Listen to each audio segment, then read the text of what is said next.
Hi friends, welcome to sweet home kitchen. இன்றைக்கி நம்ம பார்க்க போகிற ரெசிபி பார்த்திங்க அப்படின்னா உளுந்து பக்கோடா தான். உளுந்து வச்சு இன்றைக்கி நான் வந்து பக்கோடா மாதிரி செஞ்சுருக்கேன்.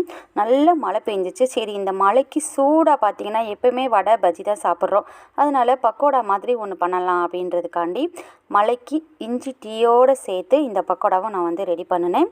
இந்த உளுந்து பக்கோடா எப்படி பண்ணுறது, ரொம்ப ரொம்ப ஹெல்த்தியாக அப்படின்றதான் பார்க்க போகிறோம். சின்ன குழந்தைங்களுக்கு இது வந்து ரொம்ப ரொம்ப பிடிக்கும். கண்டிப்பாக செஞ்சு கொடுங்க. இதுக்கு பார்த்திங்க அப்படின்னா கருப்பு உளுந்து 2 மணி நேரம் நல்லா ஊற வச்சுட்டேன். அந்த தோல் பார்த்திங்க அப்படின்னா நல்லா நம்ம வந்து எடுத்துடணும். நம்ம நல்லா அலசிட்டு தோல் வந்து ஒரு 1-2 தோல் இருந்தால் ஒன்றுமே இல்லை, அது வந்து நமக்கு வந்து சத்து தான். இந்த கருப்பு உளுந்து அப்படின்னாலே பார்த்திங்கன்னா ரொம்ப நல்லது. சின்னவங்கலேருந்து எல்லாருக்கும் ரொம்ப நல்லது. இது நம்ம வேறு மாதிரி ஏதாவது செஞ்சு கொடுத்தா குட்டீஸ் வந்து சாப்பிடவே மாட்டாங்க. அதனால தான் நான் இந்த மாதிரி பக்கோடா மாதிரி பண்ணி கொடுக்கலாம் அப்படின்றதுக்காண்டி உளுந்தை வந்து நல்லா ஊற வச்சு எடுத்தாச்சு. இப்போ வந்து மிக்ஸி ஜாரில் சேர்த்துக்கலாம். இப்போ இதை நல்லா அரைச்சி எடுத்துக்கலாம். நம்ம நிறையா சேர்த்திங்கன்னா கிரைண்டரில் அரைங்க, இல்லைன்னா மிக்ஸி ஜாரே போதும். 2 தடவை கூட போட்டு நம்ம வந்து அரைச்சி எடுத்துக்கலாம். உளுந்தை நல்லா அரைச்சிட்டு எந்த பக்குவம் வரணும் அப்படின்னா, இப்படி நீங்கள் கையில் எடுத்துகிட்டு இப்படி போட்டிங்க அப்படின்னா இந்த பக்குவம் வந்து போதும். நமக்கு வந்து நல்லாயிருக்கும் சாப்பிட்றதுக்கு. அதனால் இந்த மாதிரி போட்டு பாருங்கள், வந்துருச்சு அப்படின்னா போதும். இனிமேல் அரைக்க தேவையில்லை உளுந்தை.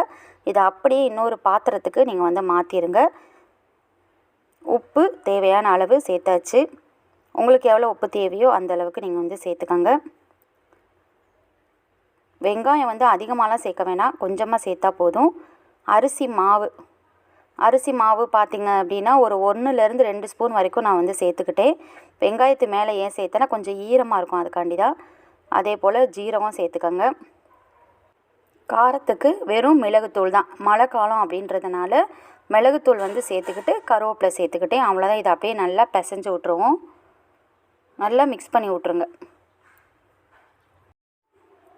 பக்கோடா அப்படின்றதுனால இந்த மாதிரி கொஞ்சம் கொஞ்சமாக எடுத்துக்கிட்டால் போதும். அப்படியே எடுத்து எண்ணெயை நல்லா காய வச்சு, எண்ணெய் காஞ்சதுக்கப்புறம் சிம்மில் வச்சுருங்க. இப்படி போட்டுருங்க குட்டி குட்டி பீஸாக. இது வந்து எடுத்து சாப்பிட்றதுக்கு ரொம்ப நல்லாயிருக்கும். ரொம்ப நல்லதும் கூட கருப்பு உளுந்தில் செஞ்சது.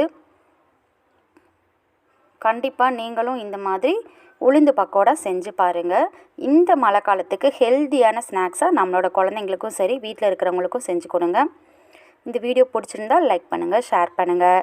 நம்மளோட சேனலை மறக்காமல் சப்ஸ்கிரைப் பண்ணுங்கள். வீடியோவை ஃப்ரெண்ட்ஸ் அண்ட் ஃபேமிலி எல்லாரோடையும் ஷேர் பண்ணிக்கோங்க. கண்டிப்பாக நீங்களும் உளுந்து பக்கோடா ட்ரை பண்ணி பாருங்கள். தேங்க்யூ.